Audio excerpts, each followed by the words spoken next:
Ahoy mateys, get ready because I'm about to weave you a tale as spooky as the Flying Dutchman, as salty as the sea, and as sad as the time I got kicked out of Pirates of the Caribbean for singing too loud. I just really love that song, okay? It's catchy. Today, we are going to be talking about Skull and Bones, a game that has been locked in Davy Jones' locker for almost a decade. Our tale begins in a time long past, the year 2013 to be precise. This was the year that Ubisoft released the 6th Assassin's Creed game, Assassin's Creed 4 Black Flag.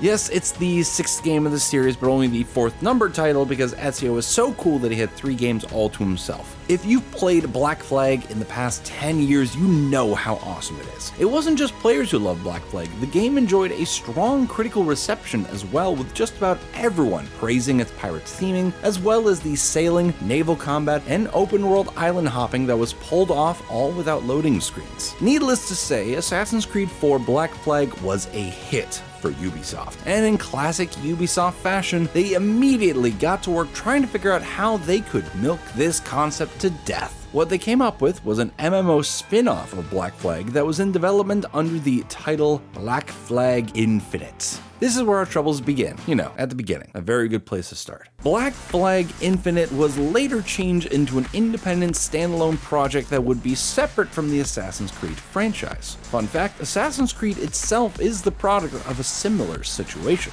The first Assassin's Creed game actually began development as a sequel to Prince of Persia: The Sands of Time, which was set to be titled Prince of Persia: Assassin. So if Skull and Bones ever comes out, it will be a spin-off of a spin-off. At this point, things seemed okay, at least on the outside. There were rumblings of another pirate adventure in development at Ubisoft, and just based on the success of Black Flag, that had plenty of people excited. Things were quiet for 4 years, and then Skull and Bones emerged from the briny depths like the Black Pearl at E3 2017. There was no gameplay at this point, but the announcement trailer was one of Ubisoft's classic pre-rendered cinematics that showed plenty of cannons firing, ships splintering, and general pirate shenanigans. In the midst of the excitement caused by the announcement trailer, Skull and Bones was given a release date of late 2018, and if you notice, that was a while ago.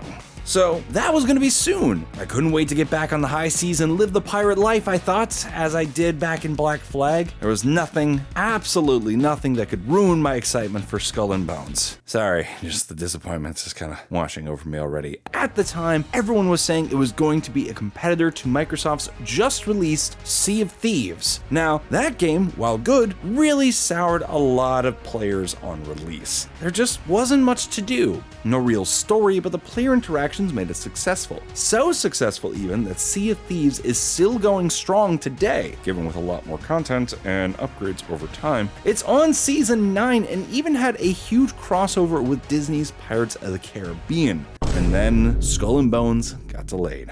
Instead of a statement dedicated to just Skull and Bones, Ubisoft announced the game's delay into at least 2019 in a mid-2018 financial report. The game's creative director did take the time to issue a statement which expressed that his team had immense passion for the project and that they wanted to make the game right in order to deliver the ultimate pirate gaming experience. He also stated that Skull and Bones was Ubisoft Singapore's biggest game yet. That last part could very well be why Skull and Bones is still floating in the ether. You see, Ubisoft Singapore is a talented studio, but they didn't really make entire games on their own. The studio was credited with providing assistance on almost every Assassin's Creed game, and also tackling Black Flag's complex sailing and naval combat systems. However, the only games they've developed entirely on their own are the Teenage Mutant Ninja Turtles Turtles in Time remake in 2009 and Ghost Recon Phantoms, a free-to-play game that launched in 2012, floundered for a few years, and then shut down in 2016. Not a great track record for a studio entrusted with such an ambitious project. A single delay is fine, right? Lots of games get delayed all the time and then come out just fine. So I took off my pirate costume, put it back in my barnacle-covered treasure chest, and decided to wait. An extra year wouldn't hurt. right? When E3 2018 rolled around, excitement for the game was high once more. We finally got some gameplay footage and a PvE game mode called Hunting Grounds was announced. It was working. It looked awesome. The wait looked like it was definitely going to be worth it. And then it got delayed again. Ubisoft broke the news on the second delay in May 2019, announcing that the game would release at some point after March 2020. And we all know what happened in March 2020.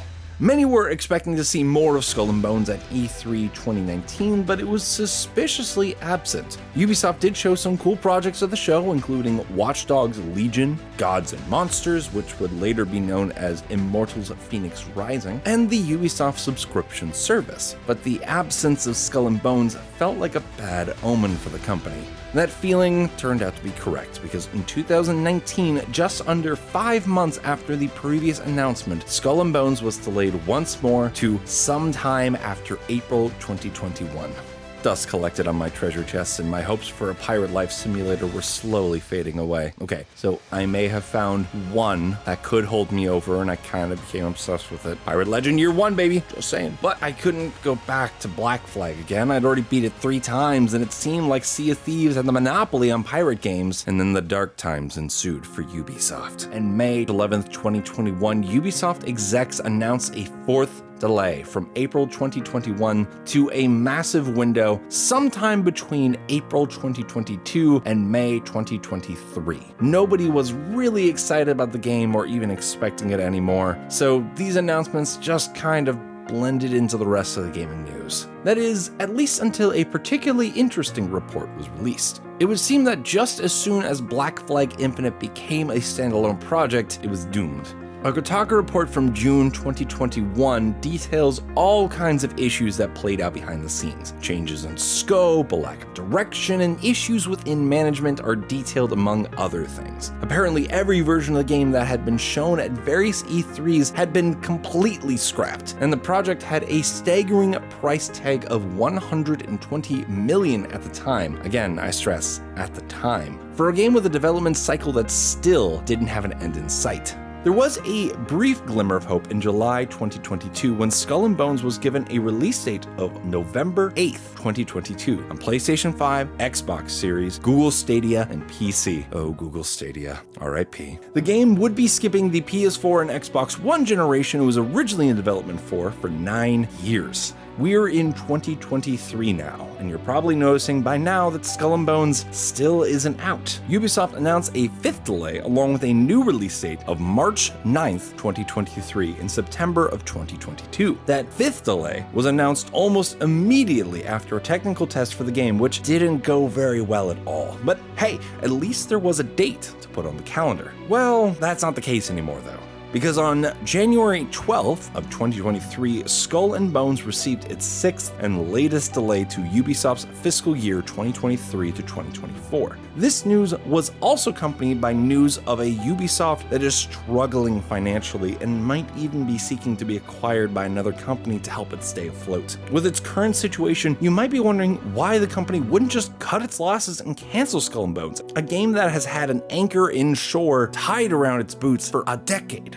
Well, it turns out that they actually can't cancel Skull and Bones due to an agreement between Ubisoft Singapore and the Singaporean government in which the project receives major subsidiaries as long as it is developed in the country and released as a full finished product at some point. Canceling a project that was partially made with government funds would put the company in a lot of hot water, and oceans worth even. And that brings us to today. I wish there were a happier ending I could finish this off with, like ta-da, but no, there's just no light at the end of the tunnel for pirate fans yet. You know what? Yeah, they'll actually do just fine. At least my hat still fits. Maybe I'll get a parrot. Maybe a robot parrot.